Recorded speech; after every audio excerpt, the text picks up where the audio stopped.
देखो मैंने तुमको बता दिया था पहले gate request, post request, website का एचटीएमएल वगैरह, सीएसएस, जावास्क्रिप्ट रह रही थी। जावास्क्रिप्ट अभी थोड़ा सा इसमें हो जाएगी, पहले मैं ये बता रहा हूँ, जावास्क्रिप्ट बता दूँ। ठीक है, अपन क्या कर रहे हैं, अपन ने फ्रंट एंड बनाया कैसे, एचटीएमएल से और सीएसएस, और उसकी फंक्शनलिटी कैसे देनी थी, जावास्क्रिप्ट से। और अभी मैंने आपको ये नहीं बताया कि सर्वर कैसे बनेगा। सर्वर मैंने आपको बताया सर्वर होता है, यहाँ से रिक्वेस्ट जाएगी, वापस आएगी, रिस्पॉन्स आएगा, लेकिन कहाँ जाएगी सर्वर पर। सर्वर क्या है, सर्वर मैंने बताया था आपको, लैपटॉप ही है जो कोई सर्वर है, लेकिन वो सर्वर ऐसे नहीं होता, उसको बनाना पड़ेगा सर, उसको बनाना पड़ता है, ऑटोमेटिक सर्वर क्यों हो। तो उसके लिए जो बैकएंड का जो काम होता है, सर्वर से जो भी रिक्वेस्ट वगैरह लेने का, वो आता है अपने बैकएंड के अंदर। ठीक है, बैकएंड के अंदर अपन बनाएंगे सर्वर। किसके साथ बनाएंगे सर्वर, आप किससे बना सकते हो, बहुत सारे प्लेटफॉर्म सर्वर बना सकते हो, PHP से बना सकते हो, नोड.js से बना सकते हो, जंगो से बना सकते हो, बहुत सारी चीजें बना सकते हो। तो अब देखो क्या है, पाइथन से भी बना सकते हो। अब क्या है, नोड.js क्या है, नोड.js क्या होता है कि मैंने आपको बताया था ब्राउजर के अंदर कंपाइलर होता है, जावास्क्रिप्ट का कंपाइलर बताया था, तो उसे कंपाइलर नहीं कहते एक्चुअली में, मैं आपको समझाने के लिए बता रहा था। उसको कहते हैं अपन जावास्क्रिप्ट इंजन, जावास्क्रिप्ट इंजन कहते हैं उसको। तो जावास्क्रिप्ट इंजन उसको कहते हैं, तो उसके अंदर जावास्क्रिप्ट इंजन है, अपन उसके अंदर कोड लिखते हैं कुछ भी, तो ब्राउजर ऑटोमेटिक उसको कंपाइल वगैरह करता है और आउटपुट देता है। लेकिन अपन को मान लो वही जावास्क्रिप्ट का कोड है, लोकल पे चलाना है और लोकल सर्वर पर चलाना है, तो उसके लिए कोई भी जावास्क्रिप्ट का इंजन नहीं है। ठीक है, तो क्या हुआ, पहले नहीं था, बहुत पहले तक नहीं था, जावास्क्रिप्ट सिर्फ ब्राउजर में ही चलती थी। उसके बाद क्या हुआ, एक नई चीज आई, नोड.js। नोड.js अब बाद में आई है, पहले कुछ भी नहीं था नोड.js नाम का। नोड.js, JS से आपको पता चल रहा है कि ये क्या है, जावास्क्रिप्ट है, लेकिन ये क्या है, ये जावास्क्रिप्ट का फ्रेमवर्क है, ये फ्रेमवर्क है। ठीक है, जावास्क्रिप्ट का फ्रेमवर्क है। अब फ्रेमवर्क क्या होता है मैं आपको बताता हूँ, फ्रेमवर्क क्या होता है। मैंने आपको बताया था कि वेबसाइट में या किसी भी चीज़ के अंदर सॉफ्टवेयर डेवलपमेंट में कुछ कुछ चीज़ें होती हैं, कुछ कुछ क्या ऑलमोस्ट 90% चीज़ें सेम होती है। जैसे कि अपन को व्यूज क्रिएट करना है, व्यू क्रिएट करना है।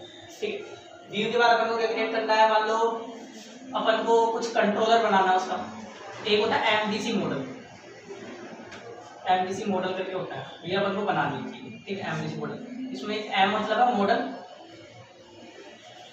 व्यू और कंट्रोल।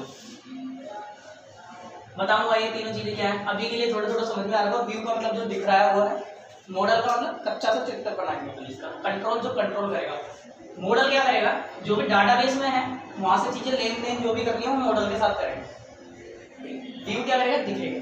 और कंट्रोलर क्या करेगा, कंट्रोलर से अपन चीजें कंट्रोल करेंगे, किसके बीच में, ये मॉडल और व्यू के बीच में। मॉडल क्या किससे रिलेटेड है, डाटाबेस से, तो इन दोनों को कंट्रोल करेंगे, डाटाबेस से इसके अंदर चीज जानी है और इससे डाटाबेस के अंदर चीज जानी है, और बीच में कंट्रोलर है। तो ऐसा नहीं कि इन दोनों को ही कंट्रोल करेंगे, मान लो कुछ नई फंक्शनलिटी भी दे सकता है कि लोकली मान लो यहाँ से कुछ रिक्वेस्ट रिस्पॉन्स भेज दे जो डाटाबेस से नहीं ले रहे, डायरेक्ट भी भेज सकते हो ना, कंट्रोलर ये काम करेगा। तो MVC, तो कुछ कुछ चीजें होती है जैसे फिक्स रहती है, जैसे कि अपन को राउट देना है, राउट देना है, फिक्स होता है, किसी भी सॉफ्टवेयर डेवलपमेंट में राउट होता है, फिक्स होता है।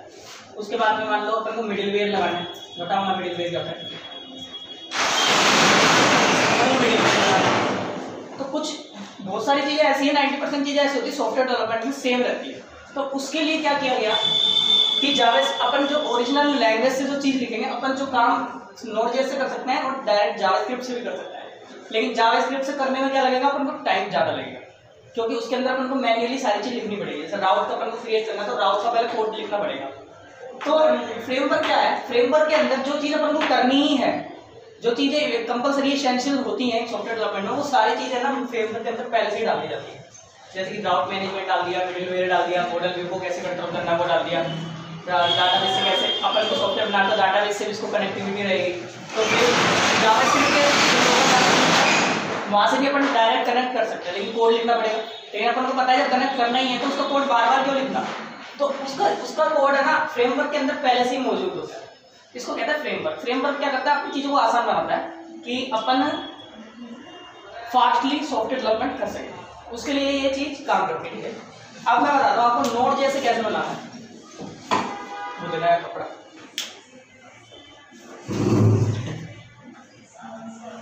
नोड.js से कैसे बनानी चीज। अब ये फ्रेमवर्क क्या समझ में आ गया, किसी पूछना ही फ्रेमवर्क अभी क्या है, समझ में नहीं आया, फ्रेमवर्क समझ में आ गया बेटा। देखो नोड जेएस क्या करेंगे, सबसे पहले तो अपन को क्या चाहिए, राउट चाहिए। तो इस नोड जेएस जो कि फ्रेमवर्क है, इससे अपन क्या करेंगे, मेन चीजें बता रहा हूँ, बहुत सारी चीजें कर सकते हैं, मेन चीजें बता रहा हूँ क्या करेंगे, इससे करेंगे राउट जनरेट, राउट जनरेट करेंगे। इससे क्या करेंगे, मॉडल जनरेट करेंगे, मॉडल्स बनाएंगे। इसके अंदर अपन बनाएंगे कंट्रोलर, कंट्रोलर बनाएंगे इसके अंदर की, और इसके अंदर मिडिलवेयर बनाएंगे अपन, इसके अंदर मिडिलवेयर बनाएंगे। और क्या बनाएंगे इसके अंदर, और बहुत सारी चीजें भी आती जाएगी, मैं बताता जाऊंगा, अभी याद नहीं आ रही है। ये 4 चीजें इंपॉर्टेंट है, ये 4 चीजें रखेंगे। अच्छा हाँ, अब जो सर्वर बना रहा है, मैंने आपको बताया था कि पोर्ट की जरूरत पड़ेगी किसी ना किसी सर्वर के लिए। कोई से भी किसी भी आईपी से कोई सी भी सर्विस चलानी है तो एक ही आईपी से अपन को बहुत सारी सर्विस चलानी है, तो इसलिए पोर्ट काम में लेते हैं, मैंने आपको पहले बताया था। तो यहाँ पर अपन को क्या करना पड़ेगा, ये सर्वर जो अपन ने बनाया है इसको लिसन करना पड़ेगा। लिसन का मतलब अभी आपको बता दूंगा मैं, लिसन क्या होता है। लिसन का मतलब ये है ना, लिसन का मतलब सुनना होता है, चेक करता रहेगा कि 80 पोर्ट खुला हुआ है। अपन को इस 80, मान लो यहाँ पर मेरे को 3000 पोर्ट है, ये मेरे को खोलना है, और ये वाला जो सर्वर मेरे को 30 से 3000 पोर्ट पे चलाना है, ठीक। तो मैं क्या करूँगा, जो भी कुछ करूँगा, लेकिन मैं चलाऊंगा इस पोर्ट। तो इस पोर्ट को, जो इस पोर्ट पे चलाने का जो लिसन वाला कोड है, इसके अंदर लिखा हुआ पहले से, तो मैं आपको बताऊँगा कैसे लिखता है। इस पोर्ट पर अपन इसको लिसन करेंगे। यहाँ सब कुछ हो गया, राउट मैनेजमेंट करेंगे। तो राउट मैनेजमेंट में भी 2 तरह की चीज़ें, एक तो राउट आएगा, दूसरा क्या आएगा, गेट रिक्वेस्ट या फिर पोस्ट रिक्वेस्ट। कैसा राउट से कैसे रिक्वेस्ट आ रही है, गेट आ रही है, पोस्ट आ रही है। यहाँ पर चेक करेंगे राउट करके कि गेट रिक्वेस्ट आ रही है या फिर पोस्ट रिक्वेस्ट आ रही है, ठीक है। इन दोनों को चेक करेंगे, फिर यहाँ से चेक करेंगे, फिर कुछ फंक्शनलिटी देंगे प्रोग्राम के अंदर। अपन तो कुछ भी लिख सकते हैं, आपको बताइए, प्रिंट करवाना है, सर्वर में कुछ कैलकुलेशन करानी है, फॉर लूप वगैरह कुछ भी लगाना है, वो यहाँ पर लगा देंगे इसके अंदर, ठीक है। फिर इसके बाद इसका जो भी कैलकुलेशन करके रिस्पॉन्स भेज देंगे वापस। मॉडल क्या है, कंट्रोलर क्या है, मिडिलवेयर क्या है, लिसन क्या है, समझ में आ गया। मिडिलवेयर क्या है मैं बताता हूँ, मिडिलवेयर क्या करता है। मान लो एक यूआरएल है स्लैश करके, मतलब कि मेन यूआरएल है। आप ये नहीं भी लगाओगे तो डोमेन पे डायरेक्ट ये यूआरएल होता है, अगर ये नहीं है तो, ठीक है, स्लैश करके होता है, ठीक है। ये यूआरएल है, ये यूआरएल तो अपन चाहते हैं कि पब्लिक एक्सेस कर ले, सारे जितने भी हैं सब मेरी अगर इस वेबसाइट के इस यूआरएल पर आए तो इसको एक्सेस कर लें। लेकिन अब आप जाओगे, जैसे कि मान लो आपको एक दूसरा राउट है, वहाँ पर स्लैश करके वीडियोस, ये वीडियोस है, ठीक है, ये राउट यहाँ पर वीडियोस है। लेकिन अपन चाहते हैं कि ये वीडियोस वही पर्सन देख सकें जिन बंदों ने सब्सक्रिप्शन ले रखा है। सब्सक्रिप्शन का मतलब खरीद रखा है। तो इसके लिए क्या करना पड़ेगा, लॉगिन करना पड़ेगा, ऑथेंटिकेशन लाएंगे और फिर देखेंगे कि भाई इसने खरीद रखा है या नहीं खरीद रखा। खरीद रखा है तो इसको एक्सेस देंगे, नहीं खरीद रखा है तो इसको एक्सेस नहीं देंगे। तो हुआ क्या, देखो ये जो राउट है इस पर तो पब्लिक एक्सेस कर सकती है, मिडिलवेयर की जरूरत ही नहीं है। अब मिडिलवेयर की जरूरत कहाँ है, ये राउट है, मान लो ये राउट है, ये राउट है, यहाँ से ये राउट है, यहाँ पर आएगा बंदा तो इसको एक्सेस कर सकता है। लेकिन अपन क्या करेंगे, इस राउट के ये रिक्वेस्ट है और ये राउट है, ये रिक्वेस्ट है और ये राउट है, ठीक है। ये रिक्वेस्ट करी, राउट ने कुछ रिस्पॉन्स भेजा, लेकिन अपन क्या चाहते हैं कि ये राउट क्या करे, राउट रिस्पॉन्स भेजने से पहले चेक करे। तो उसके लिए यहाँ पर बीच में अपन लगाएंगे मिडिलवेयर, चेक करेगा मिडिलवेयर कि भाई ये जो रिक्वेस्ट आ रही है इस बंदे ने ऑथेंटिकेशन कर रखा है क्या, लॉगिन कर रखा है क्या। अगर लॉगिन कर रखा है और इसने सब्सक्रिप्शन भी ले रखा है क्या, दोनों चीजें यहाँ पर चेक करेंगे। अगर मान लो ले रखा है तो मिडिलवेयर को आगे जाने देगा, यहाँ पर जाने देगा। इसमें एक फंक्शन लिखा हुआ है, मान लो एक फंक्शन है यहाँ पर कुछ भी करके, और लास्ट में यहाँ पर रिटर्न है। रिटर्न कब होगा है, जब ये रिटर्न टाइप के अंदर लिखा हुआ है, इफ कंडीशन के अंदर लिखा हुआ, कोई सी कंडीशन मान लो कि इफ कंडीशन के अंदर रिटर्न लिखा हुआ है। रिटर्न का मतलब क्या होता है फंक्शन में बेटा, रिटर्न मींस ये यहाँ तक भी चलेगा और वहाँ से रिटर्न हो जाएगा। तो ये रिक्वेस्ट भेजी, यहाँ पर जाएगी, पहले यहाँ से जाने से पहले यहाँ पर जाएगी, फिर यहाँ पर चेक करेगा, अगर यहाँ से लॉगिन नहीं कर रखा है तो यहीं से रिटर्न कर देगा, वापस नहीं आ जाएगा, आ गया, ठीक है। लेकिन अब राउट पे नहीं गया, यहाँ पर जो कुछ लिखा था यहाँ पर नहीं गया। अपन क्या करेंगे, यहाँ पर अगर इसने लॉगिन नहीं कर रखा है तो रिटर्न करवा देंगे, अगर लॉगिन नहीं कर रखा है तो रिटर्न नहीं होगा। रिटर्न नहीं होगा तो यहाँ पर फिर अपन करेंगे नेक्स्ट, नेक्स्ट ये नेक्स्ट करके फंक्शन होता है। नेक्स्ट क्या करेगा, इस मिडिलवेयर के बाद में जो भी फंक्शन है, ये फंक्शन था, इसके बाद में कौन सा फंक्शन है, राउट वाला फंक्शन। तो ये क्या करेगा, अब ये यहाँ से रिटर्न होगा नहीं, अब ये क्या करेगा, राउट वाले फंक्शन पे भेज देगा, नेक्स्ट फंक्शन पे भेज देगा। ये नहीं लगाओगे तो नहीं भेजेगा, ये घूमता रहेगा क्योंकि रिटर्न तो करा नहीं, रिस्पॉन्स गया नहीं वापस, तो घूमता रहेगा। मैंने रीलोड वाला बताया था ना, उसी वही होता रहेगा, बाकी रिस्पॉन्स रहेगा नहीं, तो लोड होता रहेगा। अपन क्या करना, नेक्स्ट भेजना है, राउट पर भेज दिया करना। अब चले गए राउट पे, ऑथेंटिकेशन हो गया, अब राउट पे चले गए। राउट पे चले गया, यहाँ पर कुछ फंक्शनलिटी करेगा, कुछ भी रिस्पॉन्स भेजना वो भेजेगा। अगर मान लो मैं ऐसा रिस्पॉन्स नहीं भेजता हूँ, जो भी कुछ करना था वो तो मैंने कर लिया, अगर मैं ऐसा रिस्पॉन्स नहीं भेजता हूँ तो फिर क्या करेगा, ये लोड करता रहेगा। तो यहाँ पर रिस्पॉन्स भेजना इसको जरूरी है। अब ये लोड कब तक करता रहेगा, मैं ये तो बोल रहा हूँ आपको कि रिस्पॉन्स करेगा जब, अगर ये रिस्पॉन्स नहीं करेगा तो लोड करेगा। मान लो इसने रिस्पॉन्स कर दिया और फिर भी लोड कर रहा है, इसका मतलब आप क्या समझते हो, प्रोसेस थोड़ा आइडिया। अगर मान लो ऐसा रिस्पॉन्स भी भेज दिया, यहाँ पर आ गई, यहाँ पर इसने तो भेज दिया लेकिन यहाँ पर लोड कर रहा है, तो इसका मतलब ये है कि यहाँ पर से तो इसने भेज दिया रिस्पॉन्स, अपन लॉजिक लगा सकते हैं, लेकिन इसने रिसीव नहीं करा। ये कब काम करेगा भाई, इसके पास आना भी तो चाहिए।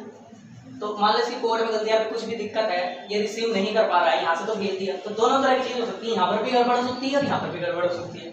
वैसे तो प्रोग्रामर कहीं पर भी हो सकती है, लेकिन ये वाला लॉजिक बता रहा हूँ, यहाँ से रिस्पॉन्स भेज दिया, लेकिन यहाँ आना भी चाहिए हो। ऐसा नहीं कि बीच में कहीं गायब हो गया, बीच में गायब हो गया तो इसके पास तो नहीं आया ना, तो ये तो लोड होता रहेगा। ये होती चीजें।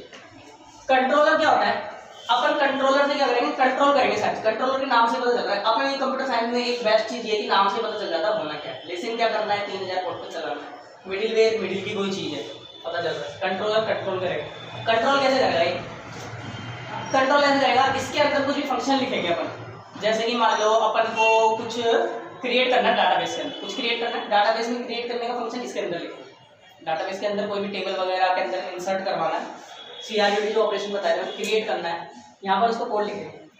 वो कोड किससे कनेक्टेड रहेगा, मॉडल से, मॉडल से कनेक्टेड रहेगा। ये कहाँ पर भेजेंगे अपन, इस चीज को मॉडल पे भेजेंगे।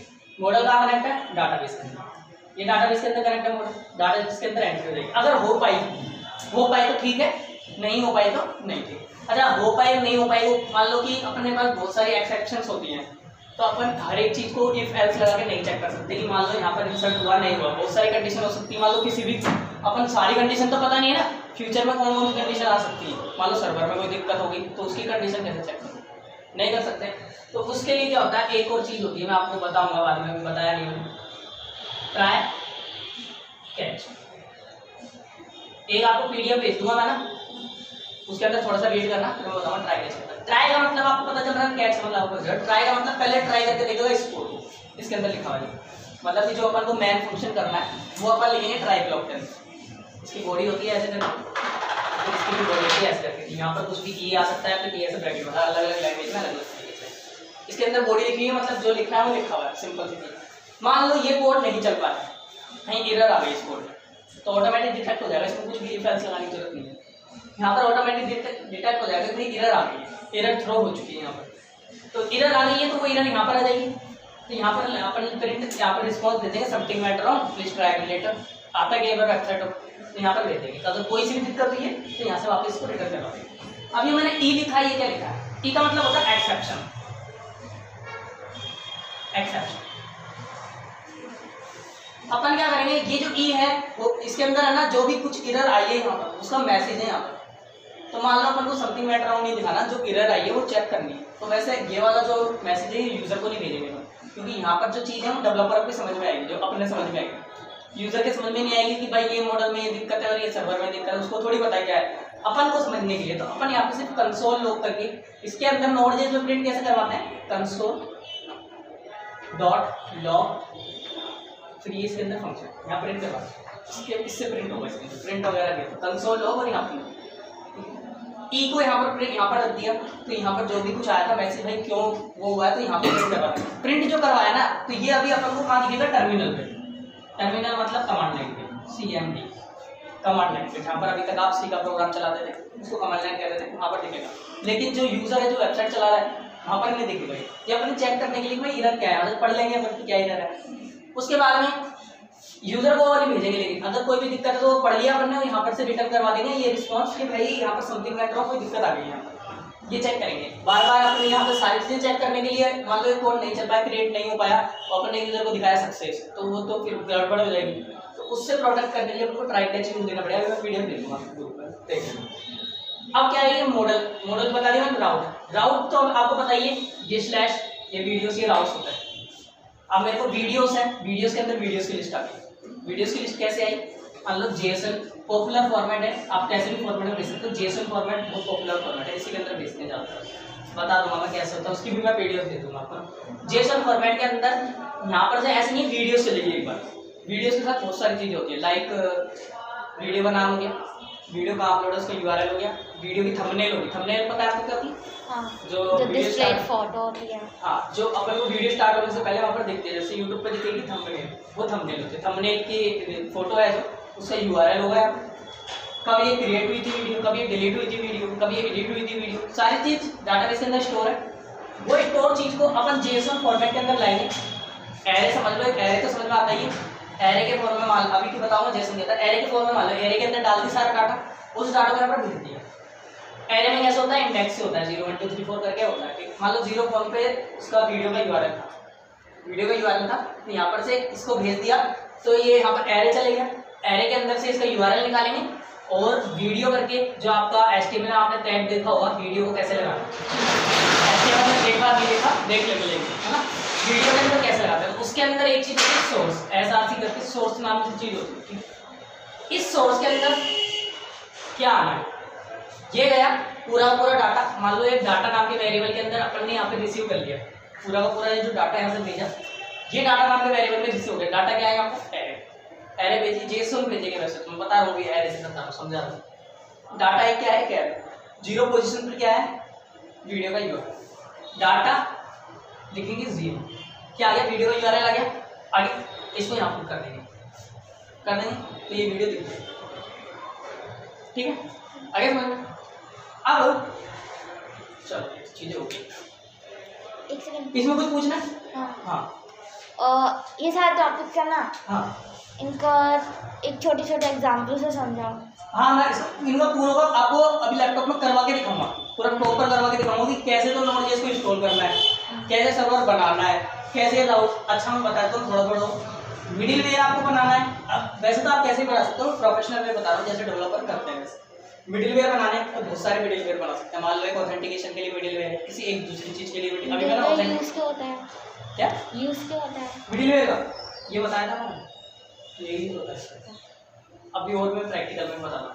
ये मिडिल वेयर है, इसके लिए क्या करेंगे, वैसे आप कहीं पर भी बना सकते हो। इसके लिए एक फोल्डर बनाएंगे मिडिल वेयर नाम से, क्योंकि मिडिल वेयर एक नहीं हो सकता, अपने पूरे सॉफ्टवेयर के अंदर, सर्वर के अंदर बहुत सारे मिडिल वेयर हो सकते हैं। अभी मैंने एक ऑथेंटिकेशन का बताया, मान लो कोई दूसरा मिडिल वेयर लगाना है यहाँ पर मेरे को ऑथेंटिकेशन के अलावा, मान लो मेरे को ये मिडिल वेयर में ये, अब एक नया मिडिल वेयर एग्जांपल ले लो, एक नया मिडिल वेयर दिया, अपन ने चेक किया इस मिडिल वेयर पे कि मान लो ये यूजर आया, यहाँ से यूजर आया, क्या ये भवानी है, भवानी है तो इसको यहीं से रिटर्न करो। अगर ये भवानी नहीं, मान लो ब्लॉक कर रखा भवानी को, भवानी ये वाली चीज एक्सेस नहीं कर सकती, ब्लॉक वाली चीज तो पढ़ी आपने, फेसबुक में भी ब्लॉक करना है, तो मान लो ब्लॉक कर रखा भवानी को, तो यहाँ पर आया भवानी, ये चेक करेगा कि भाई क्या ये यूजर भवानी है, भवानी है तो इसको रिटर्न कर दो भाई, इसको एक्सेस नहीं देना, बाकी सब हो दे देंगे, चाहे इसने सब्सक्रिप्शन ले रखा हो चाहे नहीं ले रखा हो, उससे कोई मतलब नहीं, लेकिन इसको यहीं से रिटर्न कर दो। ठीक, अगर ये भवानी नहीं है, कोई सा भी यूजर है तो ब्लॉक नहीं है, ब्लॉक नहीं है तो यहाँ से इसको यहाँ से यहाँ पर पहुँचाएंगे, फिर रिटर्न करेंगे। ठीक है, आगे समझिए, ये होता है मिडिल वेयर। इसके लिए क्या करेंगे, एक फोल्डर ये बनाएंगे अपन नोड.जेएस के अंदर, बताऊंगा कैसे बनाओ। एक फोल्डर बनाएंगे, इसके अंदर फाइल्स बनाएंगे, एक फोल्डर कंट्रोलर के लिए बनाएंगे, इसके लिए फाइल्स बनाएंगे, एक फोल्डर मॉडल के लिए बनाएंगे, इसके अंदर फाइल्स बनाएंगे। ये फोल्डर बनाना है।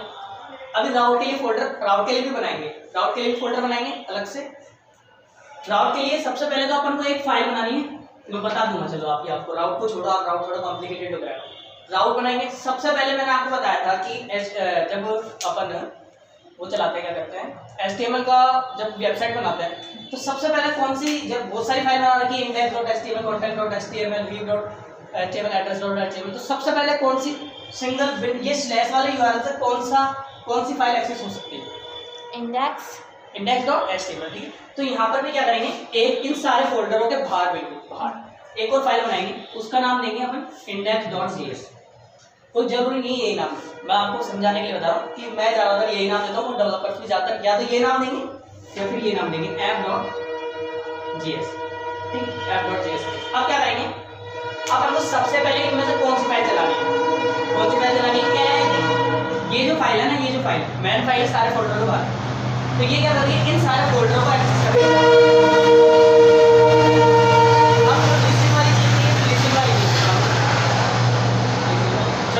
ये जो लिस्टिंग वाली चीज है, ये जो लिस्टिंग वाली चीज, इसको लिखेंगे यहाँ। राउट को अपन को पता था कि अपना फोल्डर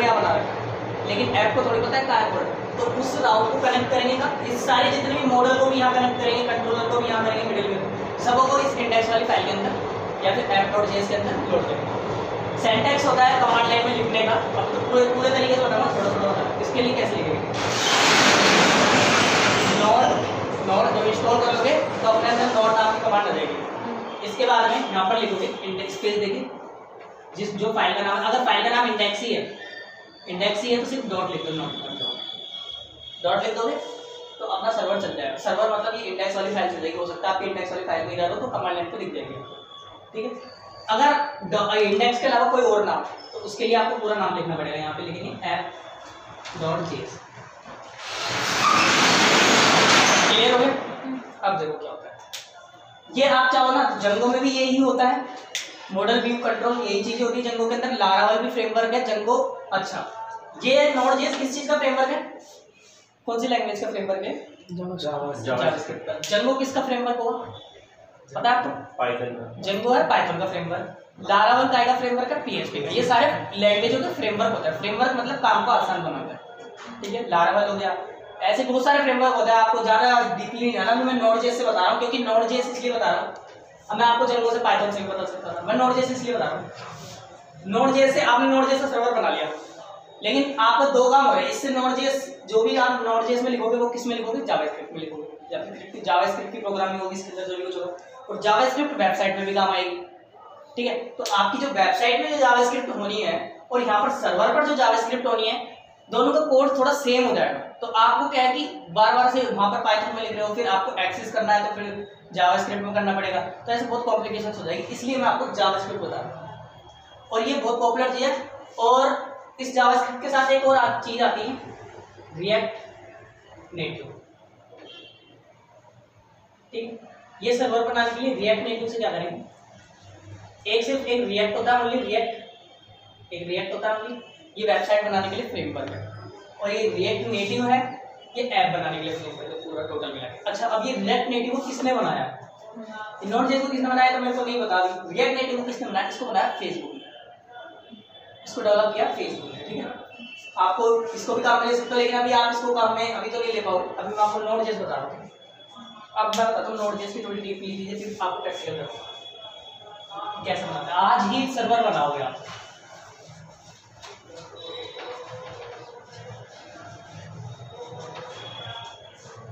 अब देखो सबसे पहले सर्वर में क्या क्या चीजें चाहिए हो सकती है।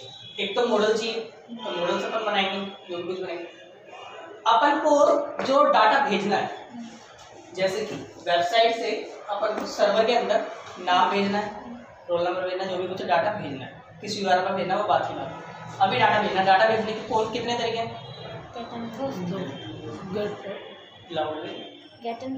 गेट और पोस्ट, दो है।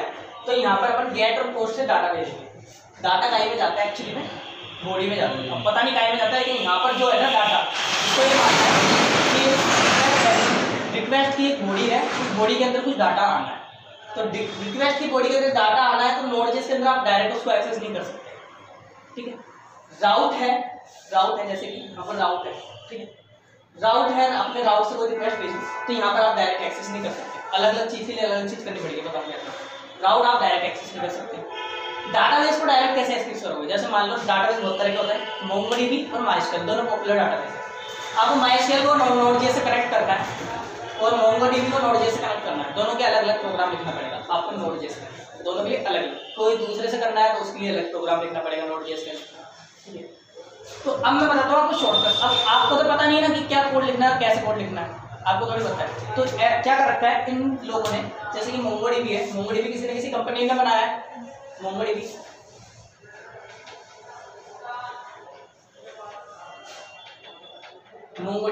इसको किसी न किसी कंपनी ने बनाया, इसकी एक वेबसाइट है, ठीक। आप चाहो तो वहां पर जाके देख सकते हो, मैं आपको बता देता हूँ। MongoDB को कनेक्ट करने के लिए जो भी नोड.js काम करता है ना, नोड.js के लिए एक चीज होती है, जब आप इसको नोड.js को इंस्टॉल करोगे वो चीज ऑटोमेटिक इंस्टॉल हो जाएगी। वो चीज क्या नाम से होगी, npm, ठीक। इसकी फुल फॉर्म होती है नोड पैकेज मैनेजर, ठीक। Node package manager. पैकेज क्या चीज है? नोड तो आपको पता ही है, पैकेज तो चलो मैनेजर आपको पता है मैनेज करने वाली चीज है, लेकिन ये पैकेज क्या चीज है? पैकेज चीज ये है कि जैसे मोंगोडीबी कंपनी है तो इसने जावास्क्रिप्ट से मोंगोडीबी को कनेक्ट करने के लिए, जावास्क्रिप्ट से मोंगोडीबी को कनेक्ट करने के लिए जो कोड है वो पहले से तैयार करके रखा हुआ है, ठीक है।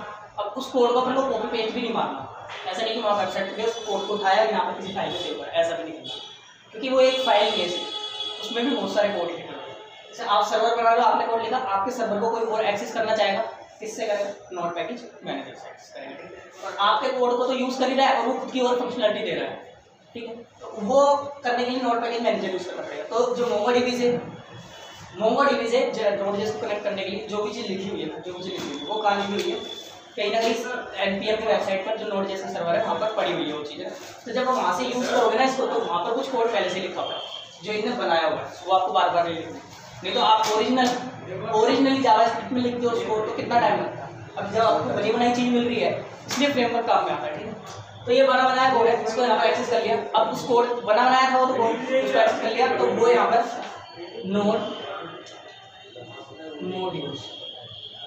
नोड के अंदर जो भी चीज़ होती है उसको मॉड्यूल्स के नाम से जाना है। जो पैकेज है ना वो मॉड्यूल्स ही होता है, ठीक है।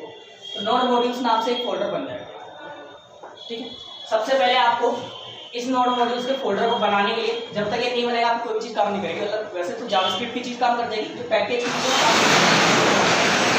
अब क्या बना है नोड मॉड्यूल्स के अंदर, ये कोड तो पहले से लिखा हुआ है, इस कंपनी ने लिख दिया।